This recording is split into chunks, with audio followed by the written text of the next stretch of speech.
Hey everyone, today is Friday, August 19th, which means it's time for another Friday Free Talk. Today I actually wanted to talk about something that I just really love, and that is Metroid Dread. This game is incredible. Oh my goodness. So it's got a super cool backstory also. It came out last fall in October, but it was originally intended for the DS and it kept getting canceled and then delayed. And then it's like 19 later from when it was first rumored to be released, it finally came out, which was 2021. And despite not having a 2D platforming Metroid game for basically 20 years, it is now the best-selling Metroid game of all time. I want to talk about it today because I don't think enough people have played it or like ever really thought about it, and they need to. So Mercury Steam was a developer that redid the Metroid 2 remake, which was called Samus Returns. And after that was like pretty successful and everyone like wasn't perfect, but a lot of people really liked it. Nintendo decided to give them the reins to work on a brand new Metroid game, which eventually would become Metroid Dread. And dude, it's, I don't know. I guess the rest is really just history. It was the fastest selling Metroid game in Japan, and it won Best Action Adventure Game at the Game Awards, it's awesome to see a 2D platformer do that, especially in 2021. But enough about like the accolades and whatever. I wanted to talk about the actual game and why I love it. So it's no surprise that the Switch is like super limited when it comes to like firepower under the hood. But despite that, the graphics on this game are amazing. And I think a lot of it has to do with the lighting, which I can tell Mercury Steam really put a lot of effort in, because everything just looks, just the way that stuff reflects and the way that just the ambient lighting looks and how Samus glows in dark areas. It just, oh my goodness, it looks so good. Especially if you're playing on the OLED and in handheld mode. Wow, it's wild.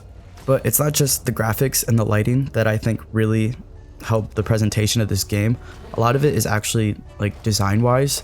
I really like the enemy designs because they're so unique and individualized, and you can just tell that there was a lot of work put into them, and like, I don't know, just all of the general design, whether it be from how they look to how they fight, or really even like how they like die. I don't know, it's just, everything just seems so like lived in, like everything's real. And a lot of that has to do with like each area. So there's like different zones that Samus can go to, whether it be like going through a teleporter or like a train, and each one has like its own unique setting. And all of that combined just makes for a game that just, it feels so, I don't want to say real, but it kind of is. Like it feels like if you're really playing and like get zoned in, like it just really feels like you're there. Like all the small things are just, it's incredible how it adds up. And obviously the small things are great, but the boss fights in this game are so memorable with just amazing cinematics.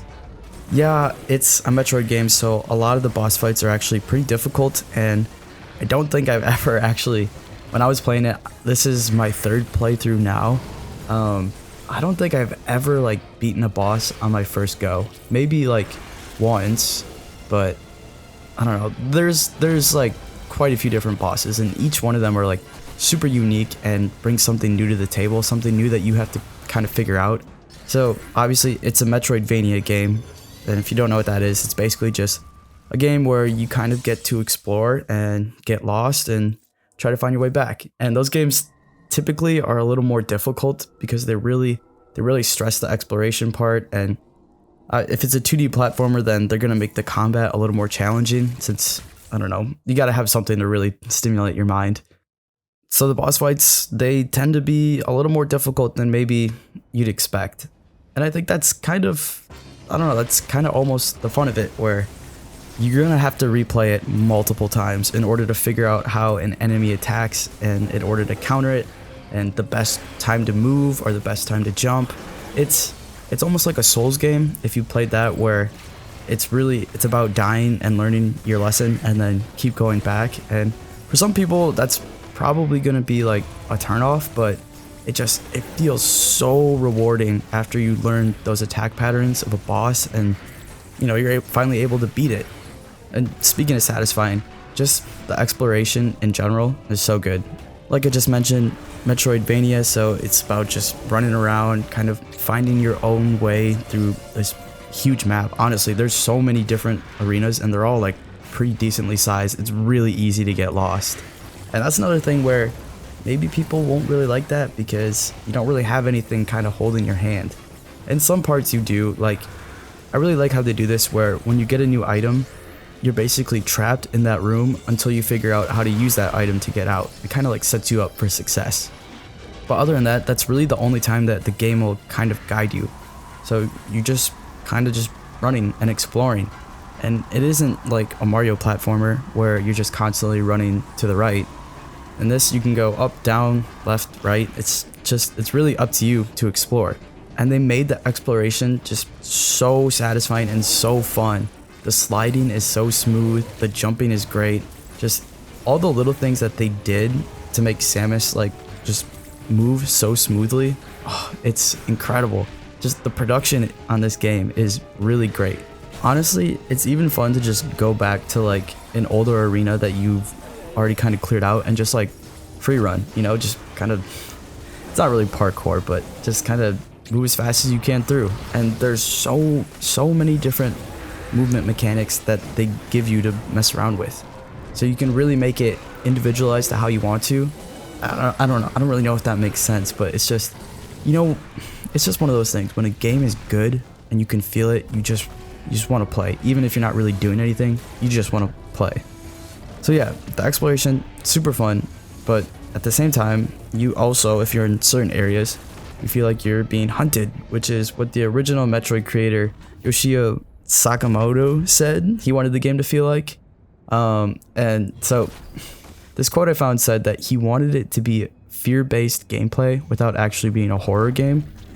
So this is where like the Emmy comes into play. It's like this weird robot thing that if you go into certain zones in the arena, it will start chasing you, and it's fast, and it is really difficult to, like, you can't kill it. The only thing you can do is run away from it, and if it spots you, then it like locks all the doors, so you can't leave. And the more you play the game, the more tools you unlock to evade it, really. So that makes it a little bit easier to like hide. You can go invisible, or you can like get like a dash thing and move super fast. Or after you get to a certain point in the arena, you can get this thing where it's like a super mega blaster and you can actually kill the Emmy, but it's not easy. Like it, and honestly, it really sucks. You really have to get like, you have to get plenty of spacing in between you and the robot in order to have enough time to like break off its shield and then charge up the beam. Because if it does get you, you have a tiny window to be able to counter it. And if you're able to hit it, then it feels so great because each time the window is different. So you never really know when it's going to strike. But if you do hit it, then it's like stunned and you can slide underneath it and you get a chance to run away, you know, catch your breath, or even just escape the Emmy zone if you can. I don't know. I'm not really the best at explaining this, but it gives you just a sense of anxiety. Well, it gives you a sense of dread, if you know what I mean. God. No, but for real, it really like, it sticks with you knowing that like something's like in this zone while you're trying to run around or trying to get through, because you know that the thing that you need is through the Emmy zone. You don't want to do it, but you gotta try to power your way through. And obviously the game is not perfect. Like I said, it's on the Switch, so it's pretty limited when it comes to like, in terms of like hardware and how intensive things can be. But I think with what Mercury's team was given, they made just an absolutely incredible game. It is a bit short. My first playthrough took me like 12 hours and my second one 7. But even if it was just 7 hours, it was 7 hours that was just so incredible. Like I would rather have 7 hours on a 2D platformer with a great story and awesome gameplay rather than, I guess, an open world 100-hour game where it's just kind of boring, you know? And everyone that has played it seems to love it. I mean, if you look online, this game has incredible reviews. Like, it's almost all 9 out of 10s or 5 out of 5s. It has an audience rating of 4.7, which, I don't know. When was the last time you saw a bunch of gamers agree on something? if you're a fan of Metroidvania games or platformers, or you're just looking to try something new, you should definitely play Metroid Dread. It is so fun. I cannot recommend it enough.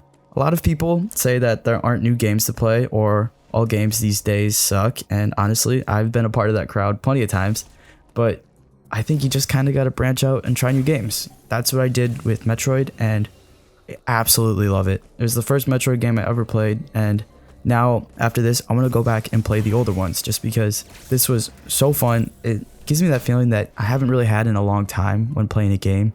You know, one where it's just like, oh, I can't wait to get home and sink my teeth into this game. It's a great feeling, one that I think all gamers can kind of relate to, and one that we love having. That's like gaming euphoria right there, really. So anyway, I'm hoping to keep Metroid alive because I really want this game to sell well so Nintendo does not give up on it. I do not want to wait another 19 years for a sequel to this one. So anyway, that is Metroid Dread. I know, not super professional, but just something I wanted to talk to. It's your Friday free talk. You know how it goes. We just kind of talk about whatever. I hope you guys enjoyed this video. Maybe you learned something. Maybe you want to try Metroid Dread. If you have played it, comment something below because I want to know what other people think. Like I said, I absolutely love it. I would love for you guys to try it because I'm sure a lot of you would enjoy it. But other than that, I hope you guys have a great weekend. I appreciate you as always, and I will catch you on the next one.